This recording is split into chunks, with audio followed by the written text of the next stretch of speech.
আরে তুমি জলপরীর কন্যা না? তোমাকে তো নদীর তলায় জলপরীর ঘরে দেখেছিলাম, কিন্তু তুমি এখানে বসে এইভাবে কাঁদছো কেন? কি হয়েছে তোমার, বলো আমাকে। কি আর বলবো দুঃখের কথা, আমি দুদিন যাবত মাকে জলের নিচে কোথাও খুঁজে পাচ্ছি না।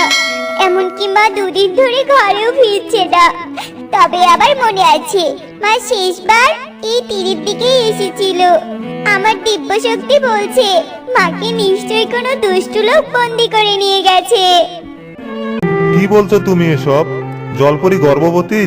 তবে তুমি কোনো চিন্তা করো না, সত্যি যদি কালু তোমার মাকে বন্দি করে রেখে থাকে, তবে আমি যে করেই হোক তোমার মাকে মুক্ত করে নিয়ে আসবই।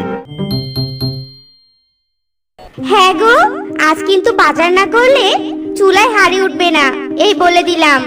বলছি আজ ফেরার সময় বাজার করে আনবে কিন্তু। স্ত্রী গীতালির কথা শুনে বিনোদের মুখ শুকিয়ে যায়, আর সে গম্ভীর মুখেই জাল নিয়ে নদীর দিকে যেতে থাকে। বিনোদ একজন জেলে ছিল। বিনোদ তার স্ত্রী গীতালিকে নিয়ে রূপসা নদীর তীরে গোপালগঞ্জ গ্রামে থাকতো।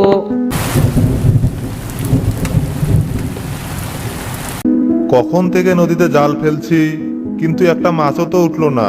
মাছ না পেলে আমি বিক্রি করব কি? আর মাছ বিক্রি করতে না পারলে তো বাজারও করতে পারবো না। ওদিকে গিন্নি তো বললো ঘরে তো কিচ্ছুটি নেই। আমি এমন একটা স্বামী যে একমাত্র স্ত্রীকে দুবেলা ঠিকমতো খাওয়াতেও পারি না। এসব কথা বলে বিনোদ আবারও নদীতে জাল ফেলে, কিন্তু এত চেষ্টা করার পরেও বিনোদ কোনো মাছই পায় না। হায় ঈশ্বর, এটা কি হলো? আমি তো কোনো মাছই পেলাম না। আমি যখন আমার স্ত্রীর সামান্য ইচ্ছেটাও পূরণ করতে পেলাম না, তবে এ জীবন রেখে কি লাভ? আমি এসব অপারগতা নিয়ে আর বাঁচতে চাই না। এসব কথা বলে বিনোদ চোখের জল ফেলতে ফেলতে নদীতে লাফ দেয়। কিন্তু বিনোদ যখন চোখ খোলে তখন সে দেখে সে অনেক সুন্দর একটা ঘরে নরম বিছানায় শুয়ে আছে। এসব কি করে সম্ভব? এ আমি কোথায়? আমি তো আত্মহত্যা করার জন্য নদীতে লাফ দিয়েছিলাম, আর আমি এই জলের তলায় বা শ্বাস নিচ্ছি কি করে? অস্থির হয়েও না, তুমি এখন ঠিক আছো। আমি জাদু করে তোমার জলের তলায় শ্বাস নেওয়াচ্ছি, আর তুমি এখন আমার ঘরে আছো। আর এ ঘরে আমি আর আমার কন্যা থাকি। আমি তোমাকে বাঁচিয়ে এখানে নিয়ে এসেছি, কিন্তু তুমি আগে আমাকে এটা বলো তো, যে তুমি কেন আত্মহত্যা করতে গিয়েছিলে, বলো। এরপর বিনোদ তার সংসারের সব অশান্তি, দুঃখ, দুর্দশার কথা জলপরীকে বলে। আর এসব কথা শুনে জলপরী বলে, এসব তুমি কি বলছো? সামান্য অভাব অনটনে আর নিজের প্রতি ক্ষোভের জন্য তুমি এমন একটা খারাপ সিদ্ধান্ত নিয়েছিলে? শোনো, আত্মহত্যা কোনো সমস্যার সমাধান হতে পারে না। তবে তোমার অভাব অনটনের কথা শুনে আমার বড্ড খারাপ লেগেছে, তাই আমি তোমাকে সাহায্য করতে চাই। এ কথা বলে জলপরী জাদু করে অনেক সোনার মুদ্রা নিয়ে আসে, আর সেসব সোনার মুদ্রা জলপরী বিনোদকে দেয়। এই সোনার মুদ্রাগুলো আমি তোমাকে দিলাম, এগুলোর সাহায্যে তুমি অনেক সুখী দিন কাটাতে পারবে। এবার তুমি চোখ বোঝো তো, আমি জাদু করে তোমায় তোমার বাড়িতে পৌঁছে দিচ্ছি। এরপর বিনোদ চোখ বোঝে, আর চোখ মেলতেই দেখে বিনোদ তার বাড়িতে।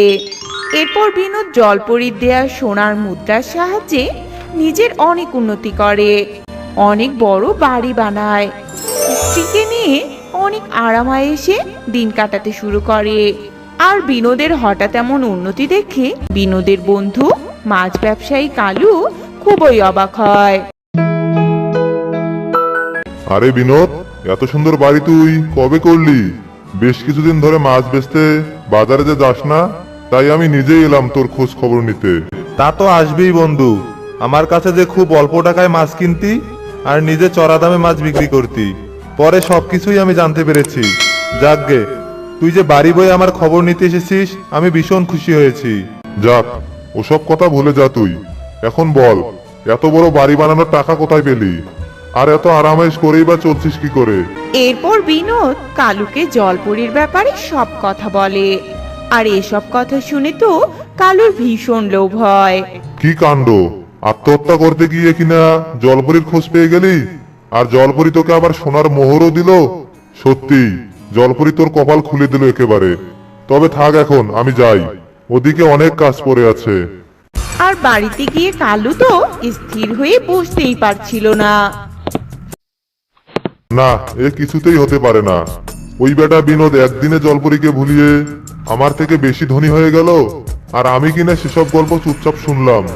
না, যে করেই হোক আমাকে ওই বেটা বিনোদের থেকেও বেশি ধনী হতে হবে, আর জলপরীর সাহায্যেই আমিও ধনী হব। কিন্তু আমি জলপরীর কাছে যাব না, বরং জলপরীকেই আমার কাছে নিয়ে আসবো। এরপর কালু জলপরীকে তার কাছে নিয়ে আসার পরিকল্পনা করতে থাকে। আর সেই পরিকল্পনা অনুযায়ী কালু একটা জাল নিয়ে নদীর ধারে যায় আর বারবার নদীতে জাল ফেলতে থাকে। আর কালুর জালে মাছ না উঠলে হায় হায়, এবার কি হবে? একটা মাছও তো পেলাম না। এবার কি তবে আমিও আত্মহত্যা করব? আমিও যে খুবই অর্থ সংকটে আছি। জলের নিচ থেকে জলপরী কালুর এসব কথা শুনতে পায় আর কালুকে সাহায্য করার জন্য জলের উপরে ভেসে ওঠে। তখনই কালু জলপরীর উপর জাল ফেলে আর জলপরী কালুর জালে বন্দী হয়। হা হা হা হা, অবশেষে আমার সব নাটক ও পরিকল্পনা সফল হলো। আমার জালে এখন এই গর্ভবতী জলপরী বন্দী। এবার এই জলপরীকে হাতিয়ার বানিয়ে আমি ধনী হব। শয়তান লোক, আমাকে ছেড়ে দে বলছি। আমি তোর দুঃখের কথা শুনতে পেয়ে তোকে সাহায্য করতে এসেছিলাম, আর তুই কিনা আমাকেই বন্দি করলি। দেখ, জাদু শক্তি দ্বারা হয়তো এখন আমি শ্বাস নিতে পারছি, কিন্তু জল ছাড়া আমি বেশি দিন বাঁচবো না। আর আমি না বাঁচলে আমার গর্ভের সন্তানটাও যে আর বাঁচবে না। তাই বলছি, তুই আমাকে ছেড়ে দে বলছি। চুপ কর গর্ভবতী জলপরী, তোকে ছেড়ে দেওয়ার জন্য কি আমি তোকে ধরেছি নাকি? তোকে এখন থেকে আমার কাছে এভাবেই বন্দি থাকতে হবে, আর আমার চাহিদা মতো সোনার মুদ্রা দিতে হবে, নয়তো তোকে আর তোর গর্ভের সন্তানকে আমি মেরে ফেলবো। এসব কথা বলে কালু জলপরীকে নিয়ে তার বাড়িতে যায় আর তার বাড়িতে জলপরীকে বন্দি করে রাখে। এদিকে জলপরীর কন্যা জলপরীকে জলের নিচে খুঁজে না পেয়ে নদীর কিনারে এসে বসে কাঁদতে থাকে।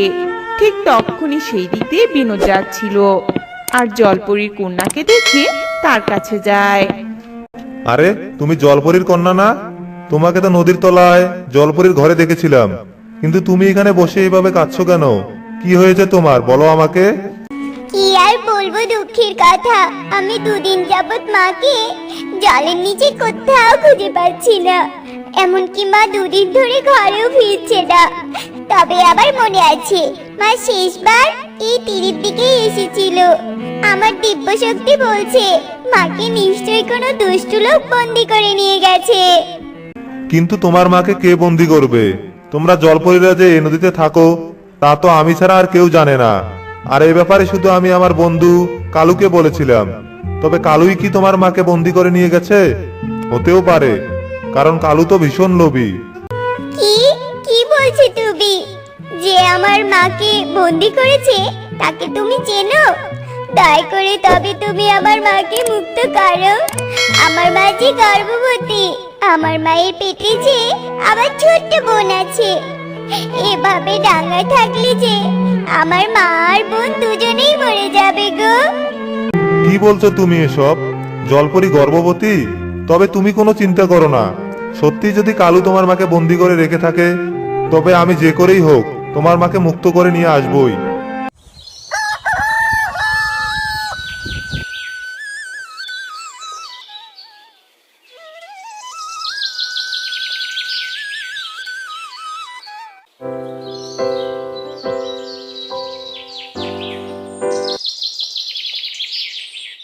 এইসব কথা বলে বিনোদ কালুর বাড়িতে যায় আর দেখে কালু বাড়িতে নেই।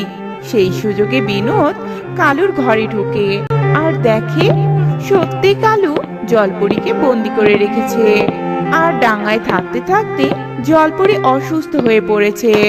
আরে তুমি, দয়া করে তুমি আমাকে বাঁচাও, নয়তো খুব শীঘ্রই যে আমি মারা যাব।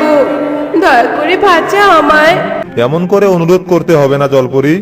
আমি যখন একবার তোমার সন্ধান পেয়েছি, তবে আমি তোমাকে মুক্ত করে তোমার মেয়ের কাছে ফিরিয়ে নিয়ে যাবই। আর গর্ভবতী জলপরী, তুমি ভেবো না, তোমার গর্ভের সন্তানও বাঁচবে। তখন তখনই সেখানে কালু চলে আসে। বিনোদ, তোর এত বড় সাহস, তুই আমার শিকারকে মুক্ত করেছিস। বুঝতে পেরেছি, গর্ভবতী জলপরীকে কাজে লাগিয়ে আমি তোর থেকে বেশি ধনী হব সেটা তোর সহ্য হচ্ছে না, তাই তুই এ কাজ করছিস। কিন্তু যাই কর না কেন, তুই গর্ভবতী জলপরীকে এখান থেকে নিয়ে যেতে পারবি না। এ কথা বলে কালু ছুরি ধরে তাদের ভয় দেখাতে শুরু করে। হা হা হা হা, আমার কবল থেকে মুক্ত হওয়া এত সহজ নয়। এই গর্ভবতী জলপরী, তুই যদি একটু নড়াচড়া করিস তবে আমি তোর গর্ভের সন্তানকে এক্ষুনি হত্যা করব। এসব কথা শুনে জলপরি থমকে যায়। আর এই অবস্থা দেখে বিনোদ কৌশলে একটা লাঠি নেয় আর সেই লাঠি দিয়ে কালুর মাথায় জোরে আঘাত করে। আর কালুর মাথা ফেটে যায়, মাথা থেকে গড় গড় করে রক্ত ঝরতে থাকে। কালু মারা যায়। আর বিনোদ অসুস্থ গর্ভবতী জলপরীকে কোলে নিয়ে দ্রুত নদীতে ফিরে যায়। আর জলে ছেড়ে দিতে জলপরি সুস্থ হয়ে ওঠে। মা মা, তুমি এসেছো মা? আমি তো খুব ঘাবড়ে গিয়েছিলাম তোমায় না পেয়ে। ফিরেছি রে মা, আমি জীবিত অবস্থাতেই ফিরেছি। আর এসব সম্ভব হয়েছে এই বিনোদের জন্য। সত্যি বিনোদ, তুমি আমার বড্ড উপকার করেছো। তাই তোমার জন্য আমার সাহায্যের দুয়ার সব সময়ই খোলা থাকবে।